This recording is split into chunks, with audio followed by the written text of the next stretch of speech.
તો આજે યુસીસીનો રિપોર્ટ જે છે સમિતિએ મુખ્યમંત્રીને સોંપ્યો છે. 25 તારીખે ગૃહની અંદર પણ રજૂ કરવામાં આવશે.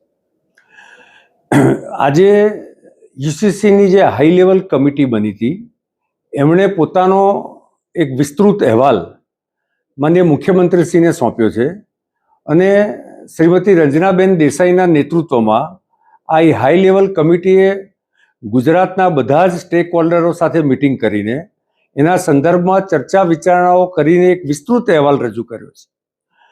જો સમાન સિવિલ કોડ એ ભારતીય જનતા પાર્ટીનો કોર ઇસ્યુ છે અને જે રીતે 370, રામ મંદિર, ટ્રિપલ તલાક આ અમારા કોર ઇસ્યુ હતા. એ બધા જ કોર ઇસ્યુ પર ભારતીય જનતા પાર્ટીની સરકાર જ્યાં જ્યાં બની છે અને જનતાનું સમર્થન મળ્યું છે ત્યાં અમે આ બધા જ ઇસ્યુ પર અમારી સરકારો કામ કરી રહી છે.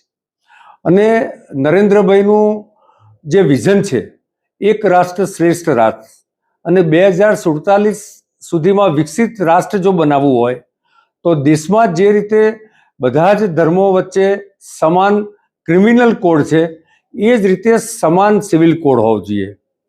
આ સમાન સિવિલ કોડના કારણે એક તરફ બધા જ ધર્મની મહિલાઓનું સામાજિક સશક્તિકરણ થાય છે, સમરસતાની એક ભાવના બને છે અને મહિલાઓને લગ્ન, છૂટાછેડા, દત્તક બાળકો લેવા અને વારસાઈ મિલકતમાં જે અધિકારો આ એક સરખા આખા દેશમાં થાય છે.